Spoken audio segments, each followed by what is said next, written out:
So hello guys, welcome back to this another video, and in this video we are going to solve the next problem of the DPEC that we are solving. So okay, hmm. So we have successfully solved the initial 8 problems of this sheet, which is the Dynamic Programming Level 1 Linear DP by Fraj. So this sheet is prepared by Fraj. Now, today we will solve this next problem, minimum cost for tickets. Let's open it.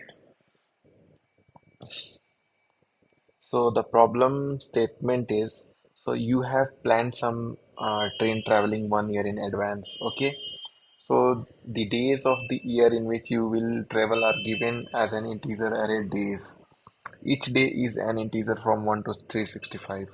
Okay. And the train tickets are sold in three different ways. 1 day pass is sold for cost 0. 7 day pass is sold for cost 1, and 30 days pass is sold for cost $2, right? So the pass is allowed at many days of consecutive travel. So if you buy some pass, let's say if you buy the pass of for 7 days, so if you buy that pass today, so you can continuously travel in for next 7 days for free in that in just same cost. Now return the minimum number of dollars you need to travel every day in the given list of days. So, okay. So, if you see the examples, so you have days as your travel plans are on day 1, 4, 6, 7, 8, 20s. Okay.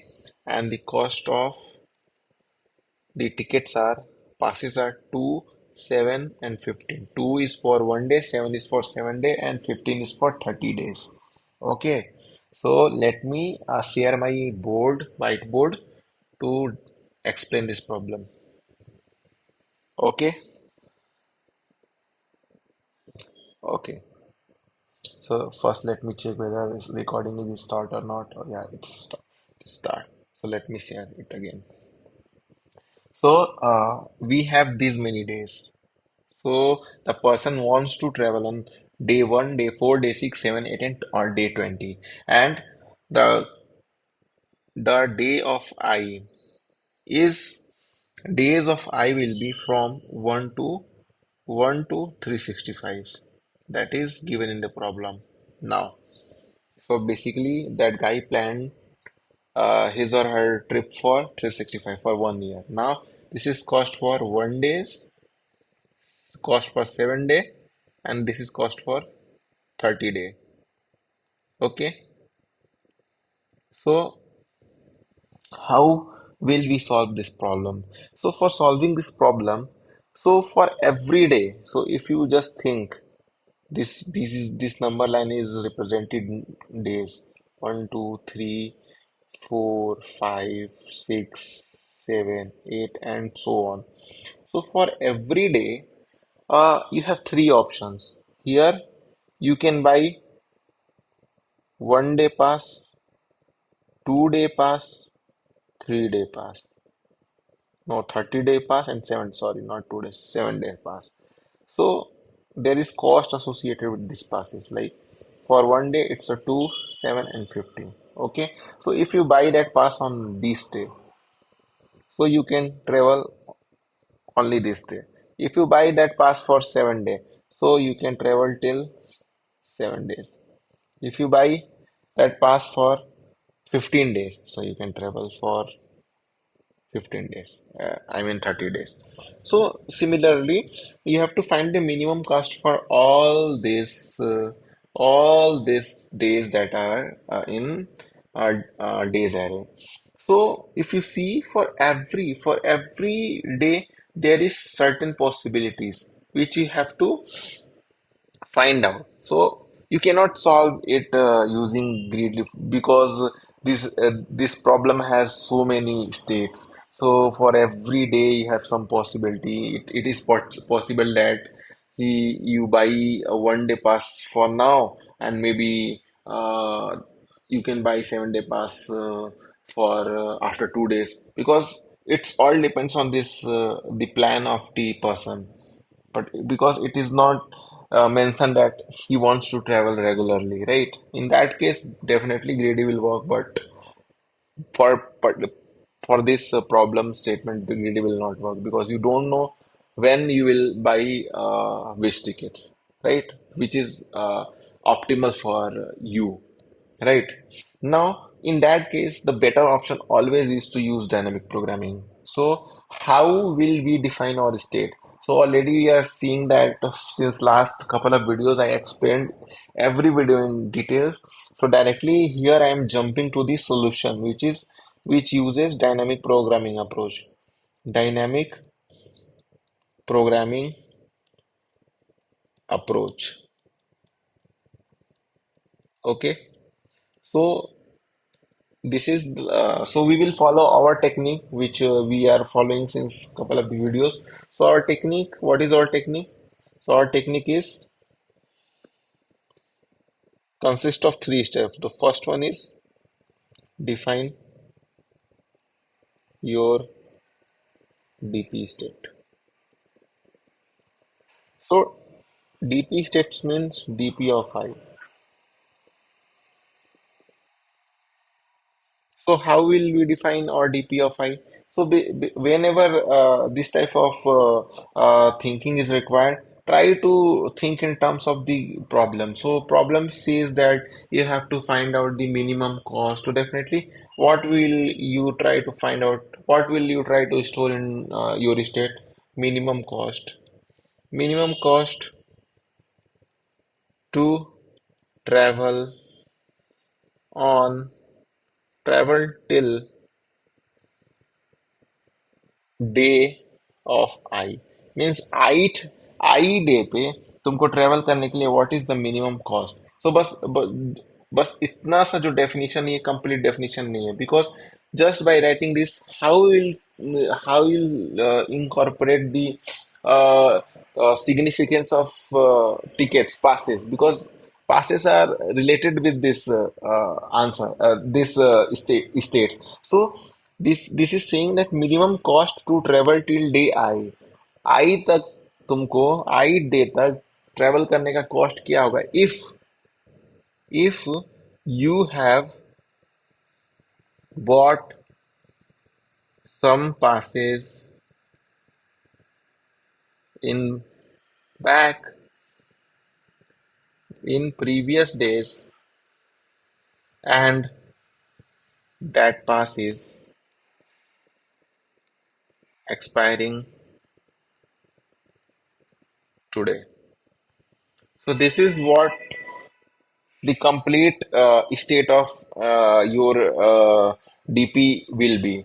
So this definition consists of both taking significance of both the passes and the days because तुमको particular day पे पास भी लेना है तो उसके significance को तुमको state में डालना पड़ेगा अदरवाइज तुम्हारे डीपी का अगर क्लियर मीनिंग नहीं रहेगा तो तुम डायनामिक प्रोग्रामिंग के प्रॉब्लम्स नहीं सॉल्व कर पाओगे अब इससे ये चीज करने से क्या तुमको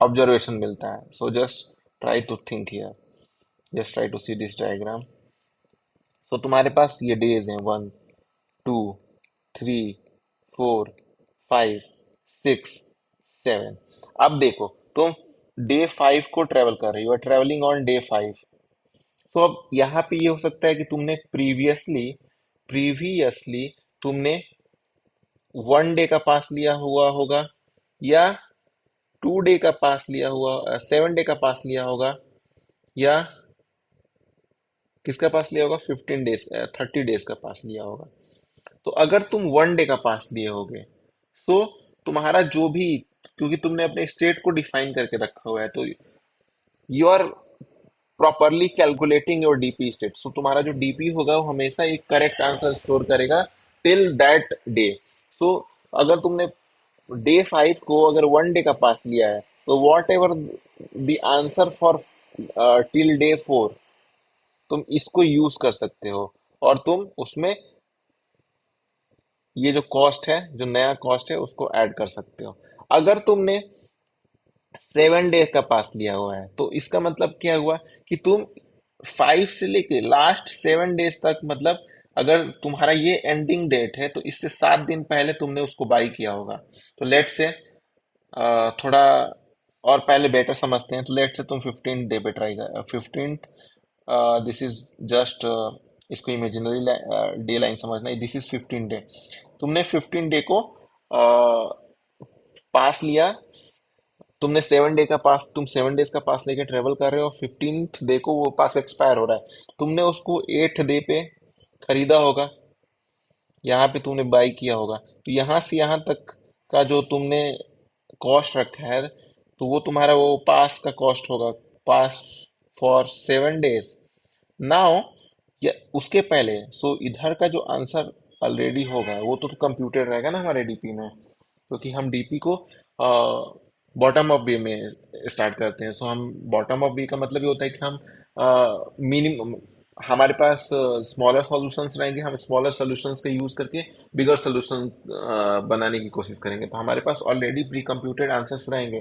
तो हमने इधर का ले लिया, तो इधर का कॉस्ट ऐड किया, और इधर का उसके पहले का 1 से लेके 7 डे तक का हमारे पास ऑलरेडी कास्ट कॉस्ट कंप्यूटेड है, तो हम उसको यूज कर लेंगे और इसका पास का जो कॉस्ट है वो ऐड कर देंगे, तो हमारे पास आंसर हो जाएगा। तो मतलब किसी भी डे आई के लिए, किसी भी डे आई के लिए हमारे पास तीन पॉसिबिलिटी है कि 1 डे पास लिया, 7 डे पास लिया, और 13 डे पास लिया, 30 डे पास लिया। तो ये जो पास भी लिया, तो अगर ये तुम डे आई को इस पास का लास्ट यूज कर रहे हो, तो तुम उतने दिन पहले उस पास को खरीदे थे, तो तुम्हारे डे ऑफ आई माइनस तुम्हारा जो 30 होगा, वहां तक का जो आंसर है उसमें अगर तुम इसका कॉस्ट ऐड कर दो, तो तुम्हारे करेंट डे ऑफ आई का जो कॉस्ट होगा वो मिल जाएगा।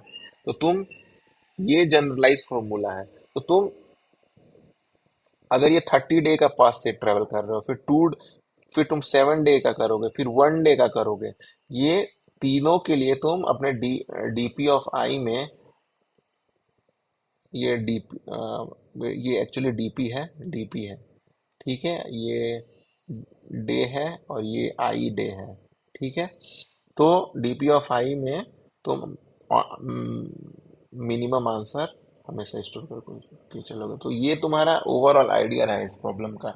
Now one more thing, let's say कि, but the problem with this is कि तुम जैसे मान लो जब तुम डीपी कंस्ट्रक्ट करोगे, तो तुम जैसे सेम एग्जांपल ले लेते हैं, ऐसे हमको अपनी थिंकिंग रखनी चाहिए, जैसे अगर तुम ऐसे थिंक करोगे तो तुम्हें अपने आप अंडरस्टैंडिंग आती जाएगी कि हर स्टेप पे क्या करना है। अगर ड्राई रन करोगे ये चीज़ों को, तो अब देखो, अगर हम सेम एग्जांपल उठाते हैं, तो हमारे पास डेज हैं 1 4,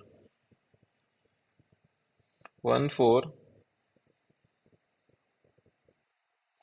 1 4 6 7 8 20,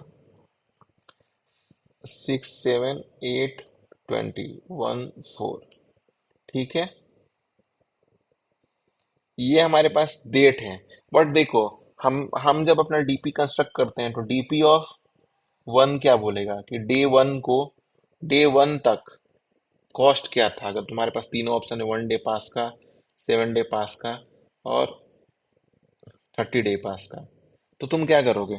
तो तुमने बोला कि मैं फर्स्ट डे को फर्स्ट डे को मैंने पास लिया, कॉस्ट तुम्हारे इधर, कॉस्ट भी लिख लो, कॉस्ट है तुम्हारा 257। मैंने अगर 1 डे का पास लिया, तो मैं कॉस्ट ऑफ जीरो ऐड कर दूंगा, प्लस डीपी ऑफ जीरो हो जाएगा। डीपी ऑफ वन मीन्स कि मैंने 1 डे का पास लिया, और तो अगर मैंने 1 डे का पास लिया, तो उस पास को कब खरीदा होगा? DP of zero. DP of zero basically means कि नथिंग, जीरो।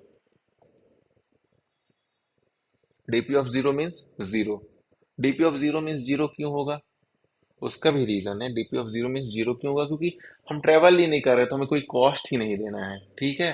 तो हम सीधे यहाँ तक का कॉस्ट हमारे पास जीरो है, और हमने कॉस्ट जीरो दे के एक दिन का टिकट ले लिया। But this is also possibility कि तुम 7 डेज का टिकट लिए होगे, तुम कभी पहले उस दिन 7, उस दिन लास्ट ही है, बस जस्ट अज्यूम करो। तो अब अगर डीपी ऑफ वन के केस में अगर तुमने 7 डेज का पास लिया है, तो डीपी ऑफ 1 - 7 6, ऐसा कुछ डीपी तो अवेलेबल नहीं है। तो तुम, अगर तुम्हारे केसेस जीरो से नीचे जा रहे हैं, मतलब अगर तुम्हारे डेज नीचे जा रहे हैं, तो उस केस में तुम क्या करोगे? तुम डीपी ऑफ जीरो ही लोगे। तुमने तुमने ले लिया है, बस तुमने यूज नहीं किया था, यू आर पेइंग दैट।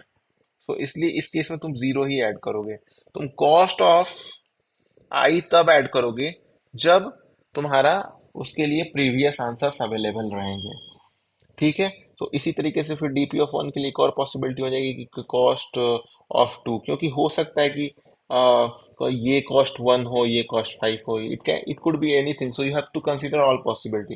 तो कॉस्ट टू ऐड किए, फिर अगेन अब 30 डेज का तुम लगाओगे तो ये हो जाएगा -29, विच इज नॉट अवेलेबल। तो in that case you just consider this as zero. You are not doing any trips.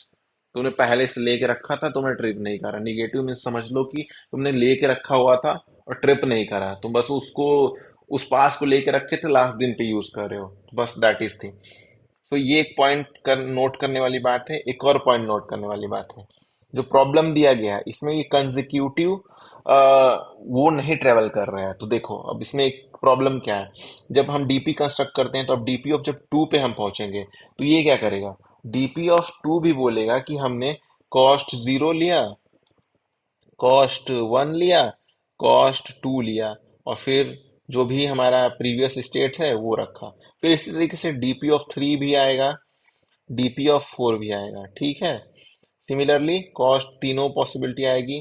Plus मैंने किसी दिन लिया था कॉस्ट वन, प्लस मैंने 7 दिन पहले लिया था कॉस्ट टू, मतलब मैंने इतने दिन पहले लिया था।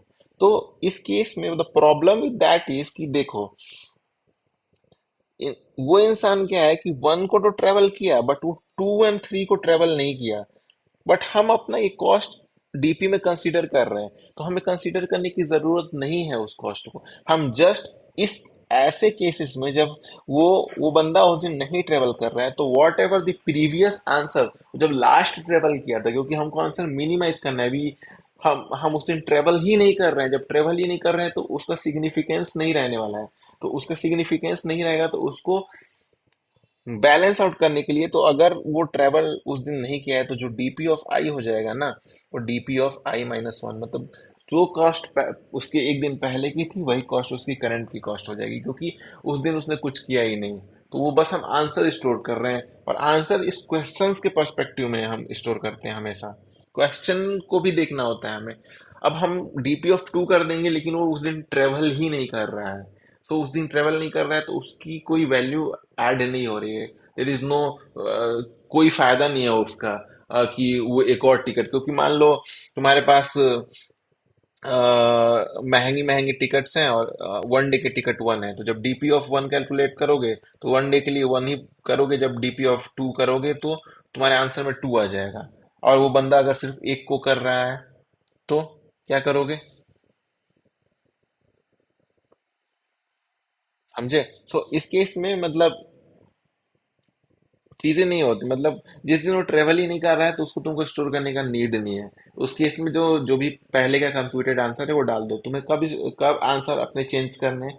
जब वो वाकई ट्रेवल कर रहा है।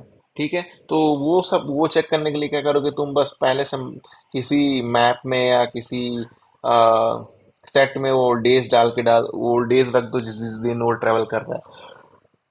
और अपने डीपी स्टेट को चेंज करने से पहले वो चेक कर लो कि अगर if that days are available in this map और set, then only you will compute your DP. otherwise there is no need to compute your dp, you just update your dp with the previous value, because it is same as कि वो उसने plan किया, but 4 दिन तक वो 5वें दिन गया, तो 4 दिन तक का कॉस्ट मेरे पास वही कंसिस्टेंट रहना चाहिए। ऐसा नहीं कि हम उसने ट्रेवल ही नहीं किया और हम कॉस्ट ऐड करते जा रहे हैं। There is no need, because we are computing answer till that for the given problem. Okay. So so this is all about this problem. अगर टाइम कॉम्प्लेक्सिटी की बात करो, तो हम ट्रेवर्स कर रहे हैं डेज पे, तो जितना भी नंबर ऑफ डेज है वो हो गया। So it could B max, कितना हो सकता है? 365 हो सकता है। एंड स्पेस कॉम्प्लेक्सिटी भी ऑर्डर ऑफ 365 ही होगी, बिकॉज हम जो एरे बनाएंगे, जो हमारा डीपी ऑफ डे होगा, एट मैक्स 365 तक जाएगा। और हम एक्चुअली ईच डे पे ही ट्रेवल कर रहे हैं, so overall this is the time complexity. Let's directly jump into the code. Code करते हैं। So let's let's open it. So mean cost, so हम सबसे पहले क्या करेंगे, हमारे पास एट मैक्स कितना है, 365 है। ओके, तो हम एक वेक्टर क्रिएट करेंगे डीपी। डीपी क्या बोलेगा, सेम जो मैंने थ्री सेफ्टी के लिए डाल देता हूँ। और हमको मिनिमाइज करना है तो हम एक बड़ी वैल्यू से इनिशलाइज कर देंगे। In our case DP of I will tell की, mean cost to travel on that on ith day if we are using some pass, and today and today is the last day of traveling with that pass. Now this is, so dp of 0 हमेशा की तरह base case, कोई travelling नहीं कर रहे हैं, zero. Now हमने बोला कि अभी हम एक मैप बनाएंगे, ऑर्डर मैप बना देते हैं। क्यों मैप बनाएंगे, because we want to store travel dates, लिख देते हैं इसको dates for auto day in days. और हम ट्रेवल डेट्स ऑफ डे को ट्रू कर देते हैं और इसको भूल कर देते हैं for optimisation. No need to make it in. Now I will run a loop from I less than equals to 365 I plus plus। सारे के लिए आंसर कंप्यूट कर दे रहा है, डायरेक्टली रिटर्न कर देंगे। Actually there is no need of computing answer for all, so we will find int last date, which is days of days dot size minus 1. This is our last day. Now I will just iterate till last date.